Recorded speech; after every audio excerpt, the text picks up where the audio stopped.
அப்ப நீங்களே சொல்லுங்க. பூச்சியா இருக்கிற மனு புத்திரனும் எம்மாத்திரம். ஹல்லேலூயா. ஒண்ணுமே இல்ல. நம்ம பூச்சி பார்த்தா ஒரு பொருளா எண்ணுமா? காலல மிதிச்சுட்டு தள்ளி விட்டு தொடர்த்துல தள்ளி விட்டு போயிடுவோம். இது தலைவரோட வாழ்க்கை. ஹல்லேலூயா. இந்த பூச்சிய அவர் நினைச்சாரு. ஹல்லேலூயா. இந்த புழுவை அவர் நினைச்சாரு. அவருக்கு ஸ்தோத்திரம். எக்காலத்தில் நான் துதிப்பேன். இப்போது என் வாயில அவரை துதிக்க துதி இருந்துகிட்டே இருக்கணும். ஹல்லேலூயா. ஹல்லேலூயா.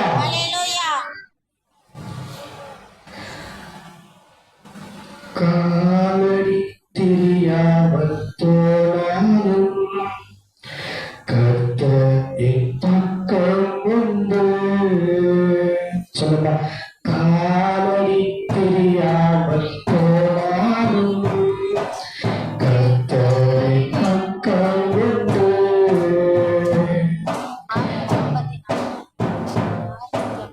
வனாந்திரத்தில் அவர் வழிகாட்டுவார். தந்தை நான் சொல்லுவேன். சொல்லுங்க. வனாந்திரத்தில் அவர் வழிகாட்டுவார். தந்தை நான் சொல்லுவேன்.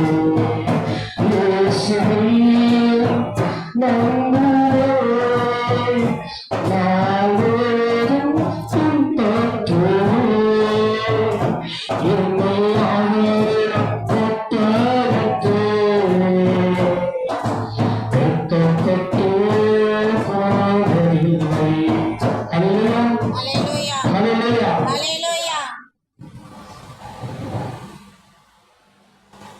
கிறிஸ்துவை குறித்து நீங்க என்ன நினைக்கிறீங்க? ஆண்டவர் கேட்ட கேள்வி சீஷர்களை பார்த்து. நீங்க என்ன குறிச்சு என்ன நினைக்கிறீங்க? இது பைபிள் ஸ்டடியாவும் எடுத்துக்கலாம், வார்த்தையாவும் எடுத்துக்கலாம்.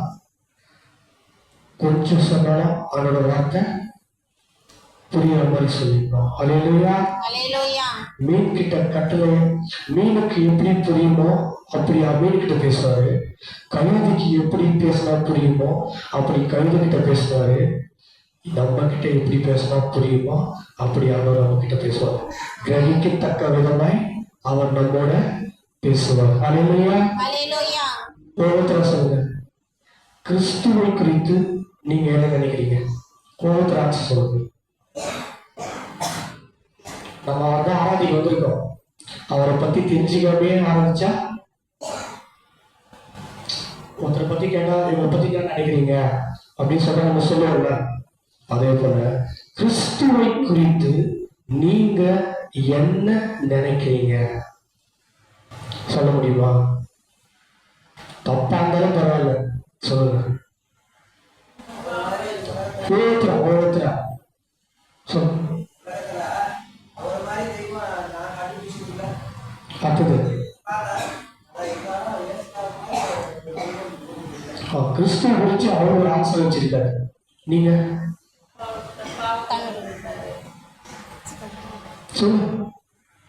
என் பாவங்களை மன்னித்து அவர் எனக்காக ஜீவனை விட்டார். அடுத்தது நீங்க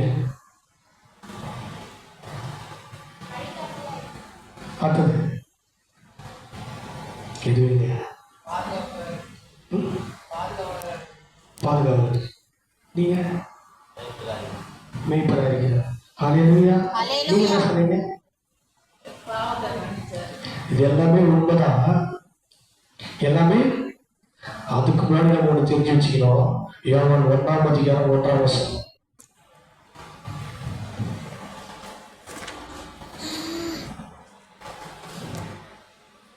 படிங்க. எல்லாருமே படிக்கணும். அந்த வார்த்தையை தனித்தனியா படிக்கணும். ஹல்லேலூயா. ஸ்டார்ட் பண்ணுங்க. யாராவது ஆதியிலே வார்த்தை இருந்தது, அந்த வார்த்தை தேவனிடத்தில் இருந்தது, அந்த வார்த்தை தேவனாய். ஹல்லேலூயா.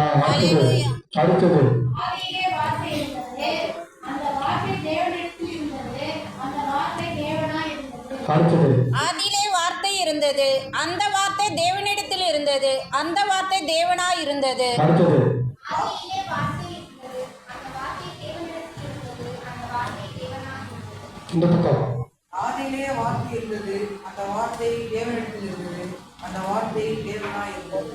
அடுத்தது பக்கம் 124.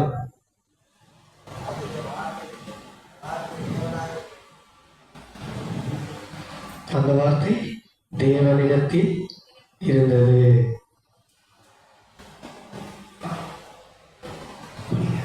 ஆதியிலே வார்த்தை இருந்தது, அந்த வார்த்தை தேவனிடத்தில் இருந்தது, அந்த வார்த்தை தேவனாய் இருந்தது. அடுத்தது நீங்க படிக்கல.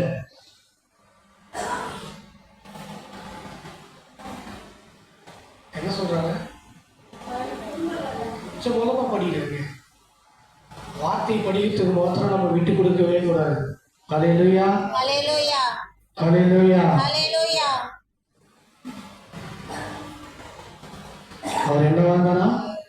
ஆதியிலே வார்த்தை இருந்தது, அந்த வார்த்தை தேவனிடத்தில் இருந்தது, அந்த வார்த்தை தேவனாய் இருந்தது. அவர்தான் நம்ம ஆராதிக்கிற கிறிஸ்து. ஹல்லேலூயா. ஹல்லேலூயா. அவர் ஆதியிலே இருந்தவர், ஆதியிலே இருந்தவர். அவருக்கு ஆரம்பமும் இல்லை, முடிவும் இல்லை.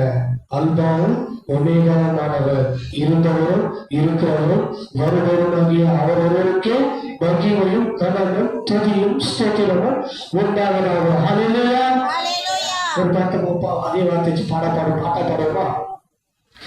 ஆதியில் இருந்தவரே வார்த்தையானவரே. சொல்லுங்க. ஆதியில் இருந்தவரே வார்த்தையானவரே. நன்றி செலுத்துவேன் நாளெல்லாம். உம்மை துதிப்பேன் நாளெல்லாம். நன்றி செலுத்துவேன் நாளெல்லாம். அவரை போற்றுவேன் நாளெல்லாம். ஹல்லேலூயா. ஹல்லேலூயா. அவர் என்ன வந்தது? ஆதியிலே வார்த்தையாய் வார்த்தையாய் இருந்தாரு. அந்த வார்த்தை எப்படியா மாறிச்சு தெரியுமா? 14வது வசனம். அந்த வார்த்தை மாம்சமாகி கிருபையினாலும் சத்தியத்தினாலும் நிறைந்தவராய் நமக்குள்ளே வாசம் பண்ணினார். அவருடைய மகிமையை கண்டோம். அது பிதாவுக்கு ஒரே பேரானவருடைய மகிமைக்கு ஏற்ற மகிமையாகவே இருந்தது. ஹல்லேலூயா. ஹல்லேலூயா. எவ்வளவு படிங்க, எல்லாருமே படிக்கணும். அந்த வார்த்தை மாம்சமாகி கிருபையினாலும் சத்தியத்தினாலும் நிறைந்தவராய் தமக்குள்ளே வாசம் பண்ணுகிறார். அவருடைய மகிமையை கண்டோம். அது பிதாவுக்கு ஒரே ஒப்பானவருடைய மகிமைக்கு ஒரே பேரானவருடைய மகிமைக்கு ஏற்ற மகிமையாகவே இருந்தது. ஆமென். இந்த வார்த்தை மாம்சமாய் கிருபையினாலும் சத்தியத்தினாலும் நிறைந்தவராய் நமக்குள்ளே வாசம் பண்ணினார். அவருடைய மகிமையை கண்டோம். அது பிதாவுக்கு ஒரே பேரானவருடைய மகிமைக்கு ஏற்ற மகிமையாகவே இருந்தது. அடுத்தது அந்த வார்த்தை மாம்சமாகி கிருபையினாலும் சத்தியத்தினாலும் நிறைந்தவராய் நமக்குள்ளே வாசம் பண்ணினார். அவருடைய மகிமையை கண்டோம். அது பிதாவுக்கு ஒரே பேரானவருடைய மகிமைக்கு ஏற்ற மகிமையாகவே இருந்தது. அடுத்தது அந்த வார்த்தை மாம்சமாகி கிருபையினாலும் சத்தியத்தினாலும் நிறைந்தவராய் நமக்குள்ளே வாசம் பண்ணினார். அவருடைய மகிமையை கண்டோம். அது பிதாவுக்கு ஒரே பேரானவருடைய மகிமைக்கு ஏற்ற வகையாக இருந்தது. அடுத்தது அந்த வார்த்தை மாம்சமாகி கிருபையினாலும் சத்தியத்தினாலும் இருந்தவராய் நமக்குள்ளே வாசம் பண்ணினார். அவருடைய மகிமையை கண்டோம். இது பிதாவுக்கு ஒரே பேருடைய மகிமைக்கு ஏற்ற மகிமையாகவே இருந்தது. ஹல்லேலூயா. ஹல்லேலூயா. ஹல்லேலூயா. ஹல்லேலூயா. அந்த வார்த்தை மாம்சமாகி கிருபையினாலும் சத்தியத்தினாலும் நிறைந்தவராய் நமக்குள்ளே வாசம் பண்ணினார்.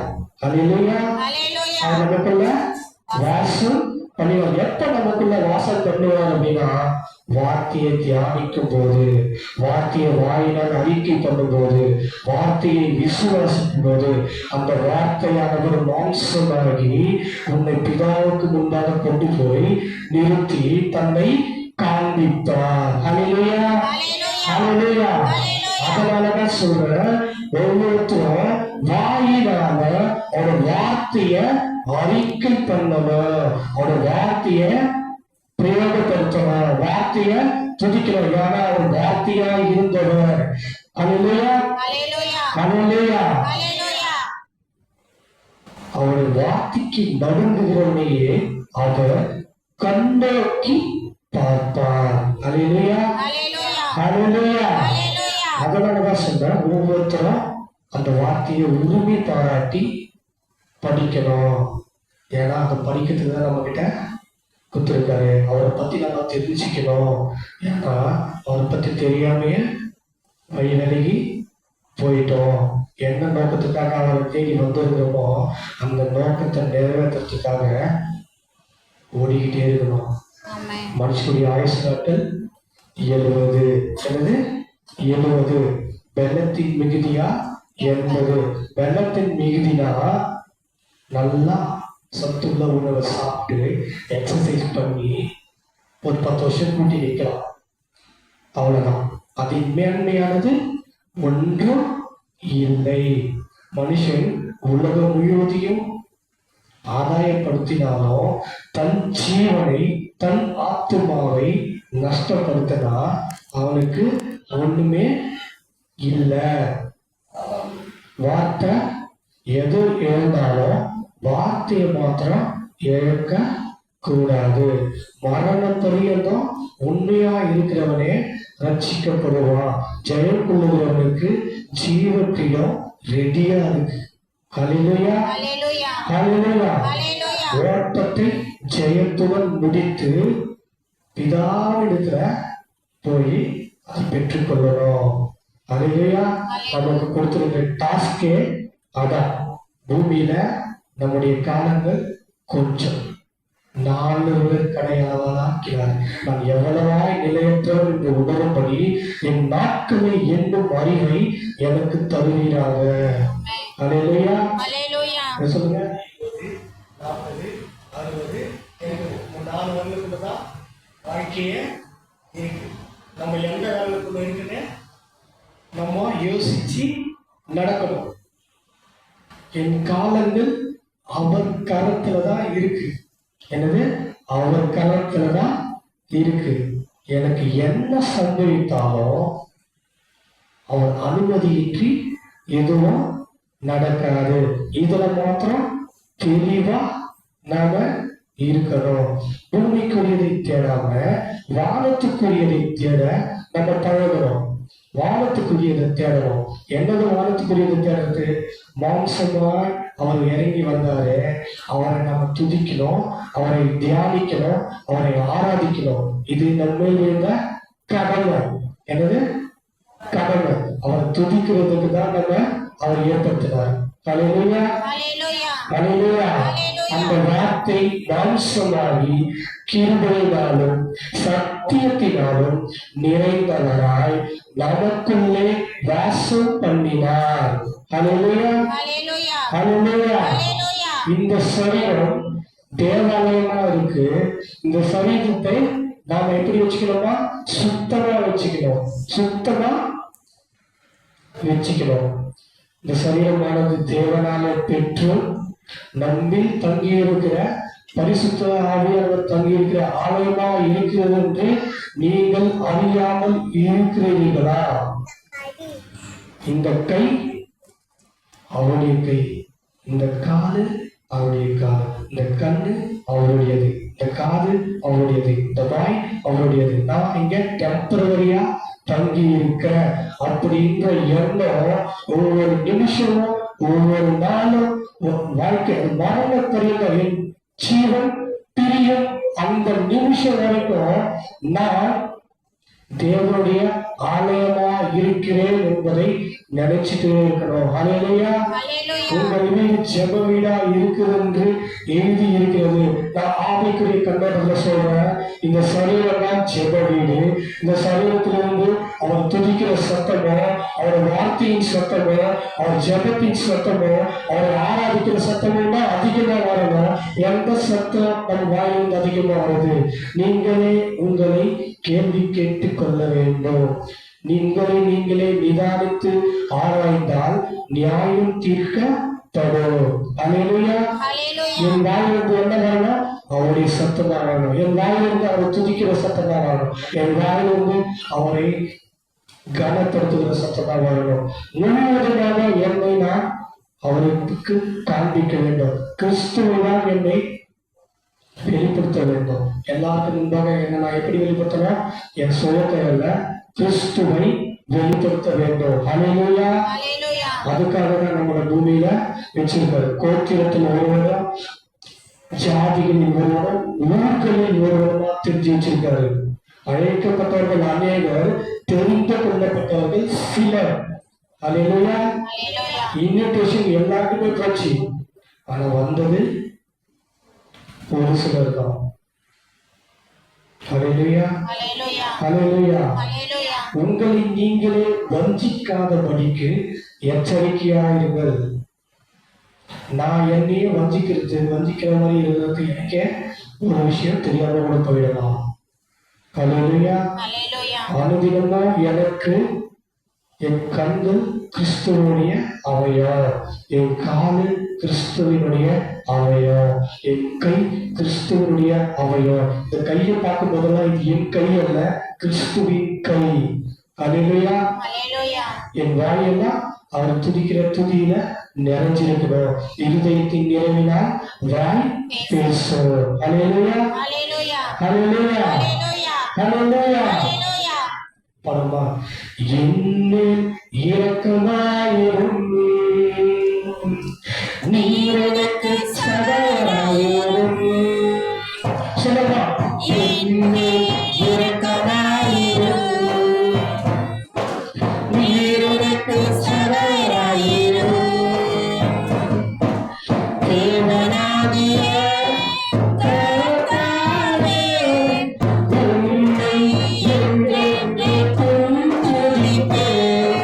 உம் அதிசயங்களை தியானிப்பேன். சொல்லமா, தேவனாகிய கர்த்தாவே, உம்மை என்றென்றைக்கும் துதிப்பேன். உம் அதிசயங்களை தியானிப்பேன்.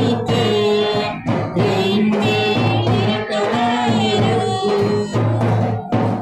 நீர் எனக்கு சகாயமாயிரும். என் மேல் இரக்கமாயிரும், நீர் எனக்கு சகாயமாயிரும். ஹல்லேலூயா. என் மேல் அவரு இரக்கமா இருக்கணும். என் மேல் அவரு தயவா இருக்கணும்.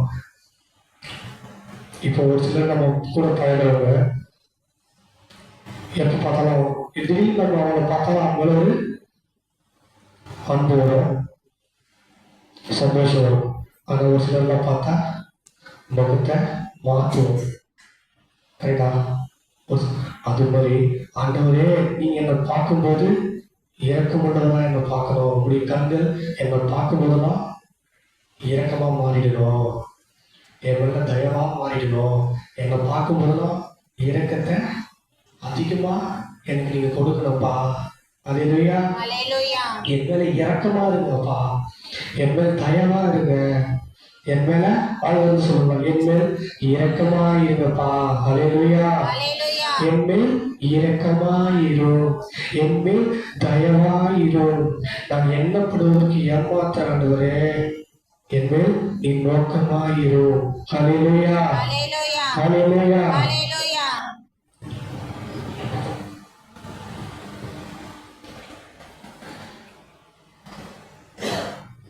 இன்னொன்று நம்ம தெரிஞ்சுக்கிறோம், அவருடைய வார்த்தை ஜீவனா இருக்கு, ஆவியா இருக்கு. இது நம்மளுடைய சிந்தையில இதை ஏற்றுக்கணும், என் மைண்ட்ல இதை பதிச்சுக்கணும். அவருடைய வார்த்தை ஜீவனா இருக்கு, ஆவியா இருக்கு. இந்த வார்த்தையை கை கொள்ளணும். வார்த்தையை கை கொள்ளணும்னே கண்ணோக்கி பார்த்தேன்னு சொல்றாரு. இந்த ஆதியாகம 1வது அதிகாரத்துல இருந்து வெளிப்படுத்தல் லாஸ்ட் வசனம் வரைக்கும் ஆவியா இருக்கு, ஜீவனா இருக்கு. சொல்லுங்க, ஆவியா இருக்கு, ஜீவனா இருக்கு.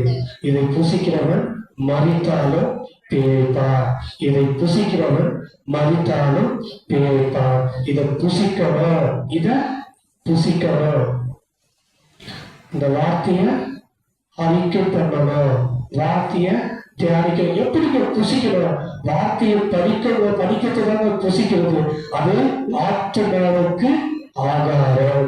சரீரத்துக்கு எப்படி ஆகாரம் சாப்பாடு தேவைப்படுதோ அதே போல ஆத்மாவுக்கும் ஆகாரம் தேவைப்படுது. அது முடிவு பெறுகிற உன் ஜீவன் பிரியும் வரைக்கும் அதை நீ செய்யணும். ஆத்மா மரித்து போனா திரும்ப உயிர்ப்பிக்க எந்த மனுஷனாலும் முடியாது. கிறிஸ்து ஒருவர் மாத்திரமே உயிர்ப்பிக்க வேண்டும். கிறிஸ்துவா கிட்ட போனா மாத்திரம்தான் என் ஆத்மா உயிரடையும். மனுஷனை நம்ப கூடாது. உங்களுடைய நம்பிக்கை கிறிஸ்துவின் மேல் மாத்திரம் நிலைத்திருக்கணும். மனுஷர் மத்தியில தயவை உண்டு பண்ணுகிறார் அவர்தான். அந்த உதவி எதனால நமக்கு கிடைக்கும்னா கூட அவங்க இருதயத்தை மாற்றி உதவி செய்ய வைக்கிறதும் அவர்தான். அல்லேலூயா. ராஜாக்களின் இருதயம் கர்த்தருடைய கரத்தில் நீர்க்கால்களை போல இருக்கிறது. அவர் அதை தமது சித்தத்தின்படி திருப்புகிறார். மனுஷனுடைய இருதயத்தை திருப்புகிறவர் கர்த்தர் மாத்திரமே. வாழ்க்கையில எப்படி வெட்டி தண்ணியை திருப்பி விடுறோமோ அதே போல மனுஷன் மதியில தயவை உண்டு பண்ணுகிறவரும் அவரே, தயவை தடுக்கிறவரும் அவர்தான். அப்ப நம்ம யார்கிட்ட போனோம்? அவர்கிட்ட தான் போனோம். நமக்கு என்ன உதவி வேண்டும்னாலும் என்ன சம்பவித்தாலும் முதல்ல நம்ம தெரிவிக்க வேண்டியது அவர்கிட்ட மாத்திரம்தான். அல்லேலூயா, அல்லேலூயா, அல்லேலூயா. அதுதான் ஆண்டவர் சொல்லிவிட்டாரு. நீங்கள் ஜெபம் பண்ண வேண்டிய விதமாவது, நீ உன் வீட்டுக்குள் பிரவேசித்து உன் வீட்டார் தவிர வேற யாருக்கும் தெரியாதபடிக்கு உன் அறைக்கதவை பூட்டி. என்னது? உன் அறைக்கதவை பூட்டி. மறைந்திருக்கிற பிதாவை நோக்கி ஜெபம் பண்ணு. நீ என்ன பேசணும்னு விருப்பப்படுறியோ அது அவர்கிட்ட ரகசியமா சொல்லு. அவர் வெளியரங்கமாய் உனக்கு பதில் கொடுப்பார். உன் வீட்டுக்குள் நீ பிரவேசித்து உன் கதையறவை பூட்டி உன் தலைக்கு எண்ணெய் பூசி உன் முகத்தை கழுவி உன்னை உண்டாக்கின கர்த்தரிடத்தை நோக்கி விண்ணப்பம் பண்ணணும். அவரை நோக்கி ஆராதிக்கணும், அவரை துதிக்கணும். அப்போது உனக்கு எட்டாததும் நீ அறியாததுமான பெரிய காரியங்களை உனக்கு அறிவிப்பேன் சொல்றாரு. சபைக்கு எல்லாரும் முன்னாடி பேசுற மாதிரி பேசுவாரு. தனிப்பட்ட முறையில உங்ககிட்ட என்ன பேசணும்னு நினைக்கிறாரோ அதை அவர்கிட்ட பேசுவாரு. சபையில பேசுறது உண்மைதான். ஆனா அநேகம் அவர் எதிர்பார்க்கறது தனிப்பட்ட முறையில நீ அவருக்கு முன்பாக போய் காத்திருக்கிறியா? ஹல்லேலூயா, ஹல்லேலூயா, ஹல்லேலூயா. பாடுவா. பரமண்டலங்களில் இருக்கிற எங்கள் பிதாவே, உம்முடைய நாமம் பரிசுத்தப்படுவதாக. உம்முடைய ராஜ்யம் வருவதாக. பரமண்டலங்களில் இருக்கிற எங்கள் பிதாவே, உம்முடைய ராஜ்யம் பரிசுத்தப்படுவதாக. உங்களுடைய ராஜ்யம் வருவதாக. ராஜ்யமும் வல்லமையும் கனவும் என்றென்றுமே. ராஜ்யமும் வல்லமையும் என்றென்றுமே உண்டாகட்டும். அல்லேலூயா. ஹalleluya அல்லேலூயா. ஹalleluya எல்லா துதியும் எல்லா மகிமையும் அவர் ஒருத்தருக்கு தான் நாம செலுத்தணும். மனுஷங்கிட்ட போயிட்டு நம்ம முறையிடுவத சொல்லுவத முதல்ல நம்ம நிறுத்தணும். என்னை குறிச்சு நான் அவர்கிட்ட பேசினா ரகசியம் பாதுகாக்கப்படும். ரகசியம் பாதுகாக்கப்படும். என்னை குறிச்சு உச்சம் பண்ணும்போது உள்ளங்கால் வரை நான் என்ன யோசிப்பேன், நான் என்ன நினைப்பேன், நான் என்ன பேசுவேன், எல்லாமே அவர் அறிந்திருக்கிறார். அல்லேலூயா. எல்லாமே தெரிஞ்சவங்கிட்ட போயிட்டு சொன்னாதான் நமக்கு நல்லது. எல்லாமே தெரியும் ஒரு மனுஷங்கிட்ட அவங்ககிட்ட போய் சொன்னா எனக்கு சால்வாய்க்கு போய் சொல்லவே கூடாது. அப்படி சொன்னீங்கன்னா நாளைக்கு அவன் ஜீவன் போயிட்டு இருக்கோம். அப்புறம் யாருக்கு போய் இன்னொருத்தருக்கு போய் சொல்லுவீங்களா? அப்படி போய் நம்ம சொல்ல கூடாது. என்னை உண்டாக்கினவரும் என்னை பரத்திற்கு கூட்டி கொண்டு போகிறவரும் அவர் ஒருவர் தான். கடைசி பரியந்தம் என் மேல் நினைவா இருப்பவர் அவர் மாத்திரம்தான். அவருக்கு தான் நான் என்ன சொல்லணும். அல்லேலூயா. அதான் அவர் சொல்றாரு, மீட்கப்படும் நாளுக்கென்று சொல்லுங்க, மீட்கப்படும் நாளுக்கென்று முத்திரையாக பெற்ற பரிசுத்த ஆவியை துக்கப்படுத்தாதிருங்கள். நம்ம எப்படி அவரை துக்கப்படுத்துறோம்னு தெரியாம துக்கப்படுத்திட்டு இருக்கோம். நம்ம பணத்தை எல்லாமே சந்தோஷமா இருக்கு அவருக்கு அப்படின்னு நம்ம நினைச்சிட்டு இருக்கோம். எது சந்தோஷம் அவருக்கு இல்லை அப்படின்றத நீங்களே தனிப்பட்ட முறையில உட்கார்ந்து, நான் இதை பண்ணா பரிசுத்த ஆவியானவர் சந்தோஷப்படுவாரு, நான் இதை பண்ணா பரிசுத்த ஆவியானவர் துக்கப்படுவாரு அப்படின்றத நீங்களே எழுதுங்க. அல்லேலூயா. ஹalleluya நீங்களே எழுதி பாருங்க.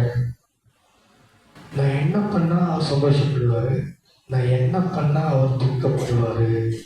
அல்லேலூயா. ஹalleluya அல்லேலூயா. ஹalleluya மீட்கப்படும் நாளுக்கென்று முத்திரையாக பெற்ற பரிசுத்த ஆவியை துக்கப்படுத்தாதீர்கள்.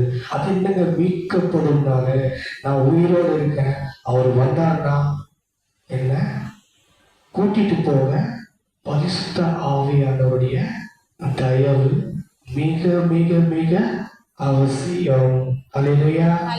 ஒருவேளை அவர் வருவதற்கு முன்பாக நான் மரித்தால் அவர் வரும் நாளிலே என்னை உயிரோடு எழுப்பி மறுரூபப்படுத்தி அவர்கிட்ட கொண்டு போய் சேர்க்கிற முக்கியமான வேலை பரிசுத்த ஆவியானவருடையது. அல்லேலூயா. அதனாலதான் அவர் தெளிவா சொல்லியிருக்காரு, மீட்கப்படும் நாளுக்கென்று நீங்கள் முத்திரையாக பெற்ற பரிசுத்த ஆவியானவரை எக்காரணத்தை கொண்டும் துக்கப்படுத்த கூடாது. என் சுயத்தாலேயோ, என் வாழ்க்கை முறையினாலேயோ, என் பேச்சாலேயோ, என் சிந்தையினாலேயோ, என் கண் பார்வையினாலேயோ நான் அவரை துக்கப்படுத்தக்கூடாது. அப்ப நான் என்ன பண்ணணும்? அவர் பார்க்கிற பார்வைப்படி நான் பார்க்கணும், அவர் கேட்கிற சத்தத்தைப்படி நான் கேட்கணும், அவர் பேசுகிற சத்தத்தை என் வாயினால நான் சொல்லணும். அல்லேலூயா. அல்லேலூயா. பரிசுத்த ஆவியானவருக்கு நன்றாவே தெரியும் என்னைக்கு அவர் வரப்போறார் என்று விஷயம். அல்லேலூயா. அதனாலதான் மீட்கப்படும் நாளுக்கென்று முத்திரையாக பெற்ற பரிசுத்த ஆவியை துக்கப்படுத்த கூடாது. அல்லேலூயா. அல்லேலூயா. அல்லேலூயா. என்னை கைவிடாதே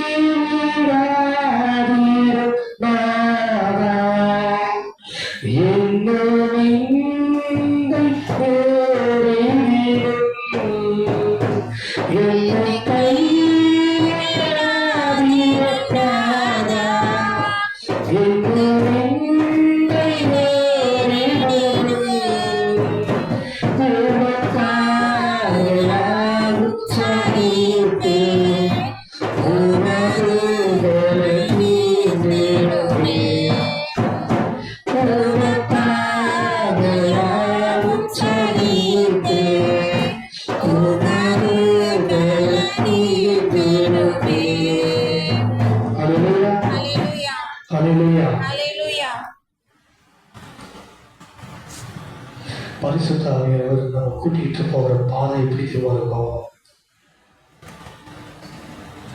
வழி நெருக்கமும் இடுக்கமுமா தான் இருக்கும். பரலோகத்துக்குள்ள ஜீவனுக்குள்ள பிரவேசிக்க விரும்புவதுடைய பாதை நெருக்கம் இடுக்கம் உண்டாயிருக்கும். அதுல சிலர் மாத்திரமே பிரவேசிப்பாங்க. அநேகர் அதை பிரவேசிக்க முற்பட்டாலும் அவர்களா கூடாது. பரிசுத்த ஆவியானவர் என்னை நெருக்கத்தின் பாதையிலே நடத்தி கொண்டு போகிறார் என்றால், இடுக்கத்தின் பாதையிலே என்னை கொண்டு போறார் அப்படின்னா, என் வாழ்க்கை முழுவதும் நெருக்கம் இருந்துகிட்டே இருக்கு, ஒரு பிரச்சனை இருந்துகிட்டே இருக்கு அப்படின்னா, நீங்க போற பாதை கரெக்ட். எழுதி வச்சுக்கீங்க, நீங்க போற பாதை கரெக்ட். என் வாழ்க்கை போற பாதை எப்பயுமே ஆசீர்வாதமா இருக்கு, எப்பயுமே சந்தோஷமா இருக்கு, எப்பொழுதுமே எந்த பிரச்சனையுமே இல்லை அப்படின்னா, எங்கேயோ தப்பு இருக்கு. ஆண்டவர் தெளிவா சொல்லிருக்காரு, உலகத்துல உங்களுக்கு உபத்திரவம், பிரச்சனை, போராட்டம், நிந்தை, அவமானம், கண்ணீர் உண்டு. அவன் எல்லாற்றுக்கும் மேலாக அவர் சமாதானம் உண்டு. அவர் சமாதானம் எப்போ நமக்கு கிடைக்கணும் அப்படின்னா, தனிப்பட்ட முறையில அவருக்காக போய் காத்திருந்து வார்த்தைய பெற்றுக்கொள்ளும் போது சமாதானம் எல்லாம் இருந்தாலும் நித்திரை இன்பமா இருக்கும். ஹல்லேலூயா. நான் படித்து நித்திரை செய்தேன், வீழ்த்தேன், கர்த்தர் என்னை தாங்குகிறார். ஹல்லேலூயா. அவர் யார் மேல அன்பா இருக்காரோ அவங்களுக்கு கொஞ்ச நேரம் படுத்தாலும் நித்திரை இன்பமா இருக்கும். அதை வச்சு நம்ம தெரிஞ்சுக்கலாம். ஒருத்தர் வந்து நைட்டு ஃபுல்லா தூங்க ட்ரை பண்ணுவாங்க, தூக்கமே வராது. ஆனா கர்த்தர் ஒருவர் மேல் பிரியமா இருந்தால் படுத்து தூங்குற 1 மணி நேரமே கூட இன்பமா இருக்கும். ஹல்லேலூயா. தூங்குற தூக்கத்துல கூட கண்டுபிடிச்சிடலாம் அவனுக்கு இன்பமான நித்திரை. எவ்வளவு பிரச்சனை இருந்தாலும் அவனுக்கு நித்திரை இன்பமா இருந்தா கர்த்தர் அவனோடு இருக்கிறார். ஹல்லேலூயா. ஹல்லேலூயா. ஹல்லேலூயா. இன்னொன்று நம்ம தெரிஞ்சுக்கணும், என் தாயின் கருவில் உட்புவிக்கிறதற்கு முன்னே நான் முன்குறிக்கப்பட்டு பெயரிடப்பட்டும் இருக்கிறேன். ஹல்லேலூயா. ஹல்லேலூயா. ஒன்றே ஒன்றுதான் நம்ம தெரிஞ்சுக்கணும், பரலோகத்துக்கு போனா எனக்கு நித்திய ஜீவன் உண்டு, ஜீவ கிரீடம் உண்டு, மறைவான மன்னா உண்டு, சிங்காசனம் உண்டு, ஆசாரித்துவம் உண்டு. ஹல்லேலூயா. எல்லாம் சொல்லுங்க, நித்திய ஜீவன் எங்க போனா உண்டு? பரலோகத்துக்கு போனா எனக்கு நித்திய ஜீவன். நான் மரிப்பதில்லை, காலங்காலமாக யுகம் யுகமாக அவரை நான் பார்த்துக்கிட்டே இருப்பேன். ஹல்லேலூயா. ஹல்லேலூயா. ஜீவ கிரீடம் எனக்காக ரெடியா இருக்கு. என் ஓட்டத்தை முடித்து அங்க போனா எனக்கு ஜீவ கிரீடம் ரெடியா இருக்கு. அப்புறம் இன்னொன்னு சொல்லுங்க, ஜீவ விருட்சம். ஏதேன் தோட்டத்துல தவற விட்ட அந்த ஜீவ விருட்சத்தை திரும்பவும் நான் உனக்கு கொடுப்பேன் அப்படின்னு சொல்லியிருக்காரு. எனவே ஜீவ விருட்சம் சொல்லுங்க, ஜீவ விருட்சம் எனக்காக அங்க ரெடியா இருக்கு. ஜீவ கிரீடம் எனக்காக அங்க ரெடியா இருக்கு. பெற்றுக்கொள்ள நான் என் ஓட்டத்தை ஓடணும். ஹல்லேலூயா. ஹல்லேலூயா. அதுக்கு மேல ஒன்று இருக்கு. ரோமர் 8வது அதிகாரம் 28வது வசனம் பாருங்களா.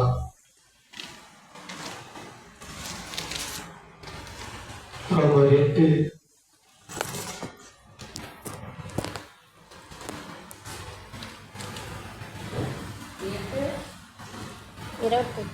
அன்றியும் அவருடைய தீர்மானத்தின்படி அழைக்கப்பட்டவர்களாய் தேவனிடத்தில் அன்பு கூறுகிறவர்களுக்கு சகலமும் நன்மைக்கு ஏதுவாக நடக்கிறது என்று அறிந்திருக்கிறோம். தம்முடைய குமாரன் அநேக சகோதரருக்குள்ளே முதற் பேரானவனாய் இருக்கும் பொருட்டு தேவன் எவர்களை முன்குறித்தாரோ அவர்களை தமது குமாரனுடைய சாயலுக்கு ஒப்பாயிருப்பதற்கு முன்குறித்திருக்கிறார். ஹல்லேலூயா. ஹல்லேலூயா. ஹல்லேலூயா. ஹல்லேலூயா. நான் அவருடைய சாயல்ல இருப்பதற்காக என்னை முன்குறித்திருக்கிறார். ஹல்லேலூயா. ஹல்லேலூயா. படைச்சவரு, சகலத்தையும் உண்டாக்கினவரு, ஆரம்பமும் முடிவும் இல்லாதவரு, என்ன மாதிரியே நீ இருக்கணும், நான் எப்படி இருக்கிறனோ அப்படியே நீயும் இருக்கணும் அப்படின்றதுக்காக என்னை முன்குறிச்சிருக்காரு. அவருடைய சாயலை நான் பெற்றுக்கொள்ளுவேன். ஹல்லேலூயா. ஹல்லேலூயா. ஹல்லேலூயா. ஹல்லேலூயா. ஹல்லேலூயா. ஹல்லேலூயா. சிங்காசனத்துக்கு முன்பா கேருபீன்கள் சுத்தி நின்று தன் கண்களை மூடி தன் இன்னொரு சிறகால தன் உடம்பெல்லாம் மூடிட்டு இந்த சிறகால பறந்துகிட்டு சேனையின் கருத்தை பரிசுத்தர் பரிசுத்தர் பரிசுத்தர்னு சொல்லிட்டு இருக்காங்க. பூச்சியா இருக்கிற புழுவா இருக்கிற எண்ணெய் அவருடைய சாயலா மாற்றப்படலாம். என்னது, தேவத்தூரிலும் முழுசா அவரை பார்க்கல. ஆனா அவர் சொல்றாரு, என்ன மாதிரியே உன்னை மாற்ற போறேன், என்ன மாதிரியே உன்னை மாற்ற போறேன் அப்படின்னு சொல்றாரு. கண்ணாடியில் நம்ம முகத்தை பார்த்தா நம்ம முகம் தானே தெரியுது. ஆனா அவர் என்னை மாற்றி நாங்கள் போகும்போது அவர் என்ன பார்த்தாலும் நான் அவரை பார்த்தாலும் ஒரே மாதிரியே போவோம். என்னது, ஒரே மாதிரியே இருப்போமா, எல்லாரும் ஒரே மாதிரியே இருப்போமா, யாருக்கும் வித்தியாசமே இருக்காதா. அவரை உங்களை பார்த்தாலும் அவரை மாதிரியே இருக்கும், அவரை பார்த்தாலும் என்ன மாதிரியே இருக்குமா. இங்க இருக்கிற சரீரம் அழிஞ்சிடும், ஆவிக்குரிய சரீரம் எனக்கு கொடுக்கப்படும். ஹல்லேலூயா. ஹல்லேலூயா. அதனால நான் கிறிஸ்துவின் சாயலை பெற்றுக்கொள்ளுவேன், சீர கிரீடத்தை பெற்றுக்கொள்ளுவேன், மறைவான கண்டாவை பெற்றுக்கொள்ளுவேன், ஆசாரித்துவத்தை பெற்றுக்கொள்ளுவேன், கிரீடத்தை பெற்றுக்கொள்ளுவேன். ஹல்லேலூயா. ஹல்லேலூயா. அதிகாரத்தையும் பெற்றுக்கொள்ளுவேன். அப்ப முன்னாடி அப்ப நம்ம என்ன பண்ணணும், நம்மளை புழுவாகவும் பூச்சியாகவும் நான் ஒண்ணுமே இல்லை அப்படின்னு நம்ம நினைக்கணும். ஹல்லேலூயா. ஹல்லேலூயா. ஹல்லேலூயா. ஹல்லேலூயா. இது ஒன்று ஒரு அடி பாடி முடிச்சிடலாம். ஹல்லேலூயா. ஹல்லேலூயா. ஹல்லேலூயா. அப்படின்னா இறுதி ஜெபமாக ஏமாற்றி ஜெபம்.